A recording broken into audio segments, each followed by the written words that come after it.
Second world war में लाखों कैदियों को टॉर्चर सेल में डाल दिया गया था। वहाँ उन्हें बुरी तरह टॉर्चर किया जाता था। उन्हें वहाँ फिजिकल और इमोशनल दोनों तरह से टॉर्चर से गुजरना पड़ता था। उन्हें अकेलेपन से भी गुजरना पड़ता था। कैदियों के सामने उनके दोस्तों की मौत हो जाया करती थी। उन्हें अपने दोस्तों और रिश्तेदारों को मरता हुआ देखना पड़ता था। ऐसे में कैदियों को ये लगने लगा था कि उनका भी मरना अब पक्का है।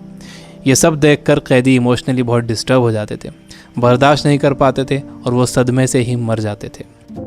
सेकेंड वर्ल्ड वॉर में कैदियों को रखने के लिए कई कैंप्स बनाए गए थे। उन्हीं कैंप्स में से एक कैंप में बंद थे psychologist doctor Victor Frankl. Victor उन कैंप्स में 3 साल तक रहे। उन कैंप्स में उन्होंने जो भी देखा, जो भी एक्सपीरियंस किया, जो भी टॉर्चर सहे, किसी को मालूम नहीं था कि वो इसके बारे में एक किताब लिख देंगे। उस किताब की करोड़ों कॉपीज़ बिक जाएंगी और कई भाषाओं में वो किताब ट्रांसलेट हो जाएगी। उन्होंने किताब लिखी जिसका नाम था मैन सर्च फॉर मीनिंग। अभी जो कोरोना क्राइसिस चल रही है, आप घरों में बंद हो, बोर हो रहे हो, अच्छा नहीं लग रहा है, तकलीफ़ हो रही है, तो आप अपनी इस तकलीफ़ को ज़रा इन टॉर्चर सेल्स के फ़ोटोज़ से एक बार कंपेयर ज़रूर करना। इससे मुझे पक्का यकीन है कि आपको अंदाज़ा हो जाएगा कि हमारी तकलीफ़ इन टॉर्चर सेल्स की तकलीफ़ के मुकाबले कुछ भी नहीं है।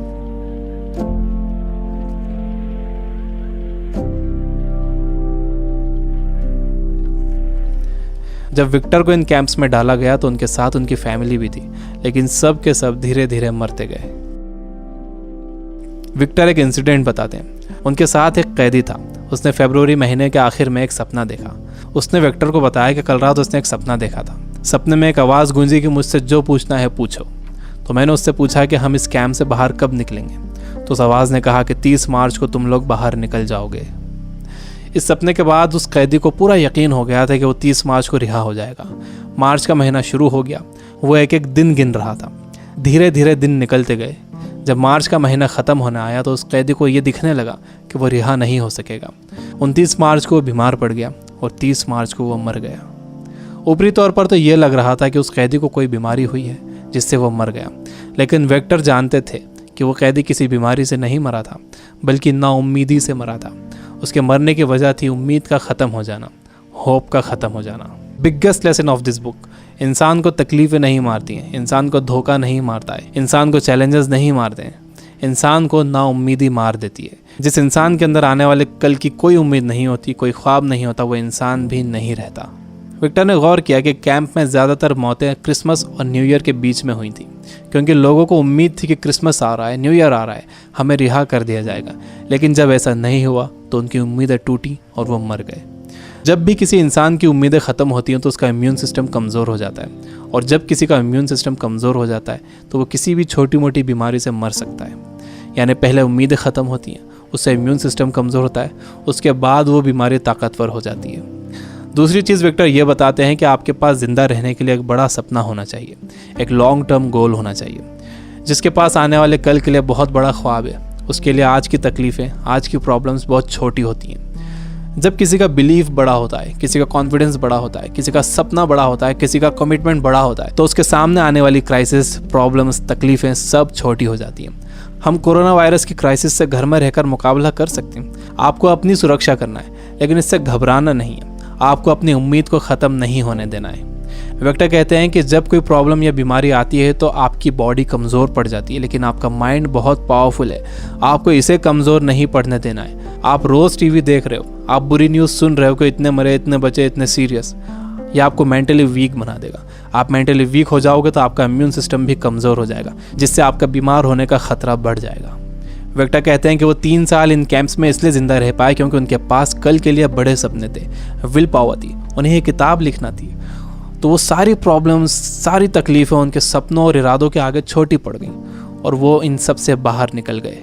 तीसरी चीज़ जो विक्टर ने ऑब्जर्व की थी वो ये कि जब इंसान के सामने कोई प्रॉब्लम आती है तो वो उसे कैसा मीनिंग देता है। वो उसे पॉजिटिव मीनिंग देता है या नेगेटिव मीनिंग देता है।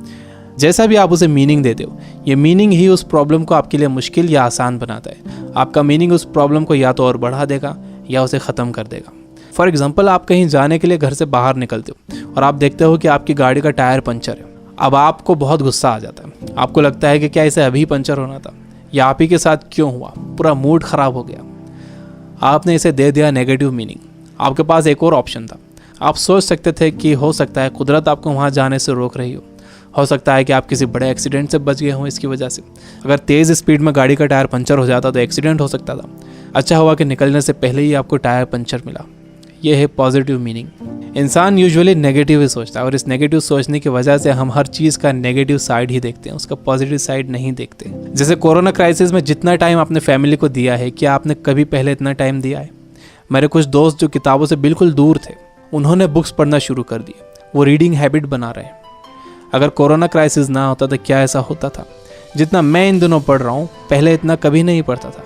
जितनी सफाई लोगों ने रखनी शुरू कर दी है, पहले कभी नहीं रखते थे। बार बार हाथ धो रहे हैं, अच्छी तरह हाथ धो रहे हैं, सोशल डिस्टेंस मेंटेन कर रहे हैं। किसी लाइन में लगे हुए हैं तो दूर दूर खड़े हो रहे हैं। आसमान साफ नज़र आ रहा है, हवा साफ हो गई है, समंदर का पानी साफ हो गया है। ऐसा लग रहा है कि नेचर ने जैसे रीसेट बटन दबा दिया। हमें ये पॉजिटिव साइड्स भी सोचना चाहिए। जब तक आपके पास नेगेटिव मीनिंग है, आप उस क्राइसिस से डील नहीं कर सकते। हर प्रॉब्लम उसके साथ एक इक्वल अपॉर्चुनिटी भी लेकर आती है। दुनिया जब से बनी है तब से अब तक उसमें प्रॉब्लम्स ही प्रॉब्लम्स है। अगर ये प्रॉब्लम्स नहीं होती तो हम यहाँ तक ग्रो नहीं कर पाते। सबसे लास्ट में विक्टर कहते हैं कि आपसे सब कुछ छीना जा सकता है, आपकी धन दौलत, घर, गाड़ी, बीवी, बच्चे, माँ बाप, दोस्त, सेहत, लेकिन एक चीज़ नहीं छीनी जा सकती, वो है आपकी पावर ऑफ डिसीजन। आपसे फैसला करने की ताकत कोई नहीं छीन सकता। अगर आप सिचुएशन से घबरा कर फैसला करते हो तो वो सिचुएशन आप पर हावी हो जाएगी, लेकिन अगर आप सिचुएशन के हिसाब से खुद को बेहतर बनाते हो और डिसीजन खुद लेते हो तो आपकी ज़िंदगी बदल जाएगी। दुनिया में इससे पहले भी कई बीमारियां आई हैं जिससे करोड़ों लोगों की मौत हुई है। उसकी वजह ये थी कि लोग अवेयर नहीं थे, उनके पास इन्फॉर्मेशन नहीं थी, इन्फॉर्मेशन लेट पहुंचती थी, बीमारी से डील करने के साधन नहीं थे। लेकिन आज का वक्त सबसे अच्छा वक्त है। हमारे पास इन्फॉर्मेशन बहुत तेज़ी से पहुंचती है, हमारे पास साधन है। मुझे पूरा यकीन है कि आगे और भी अच्छा वक्त आने वाला है और मैं आपको उम्मीद दिलाता हूँ कि आगे सच में बहुत अच्छा वक्त आने वाला है। You guys are amazing. Keep reading, keep learning, keep growing. Thank you for watching.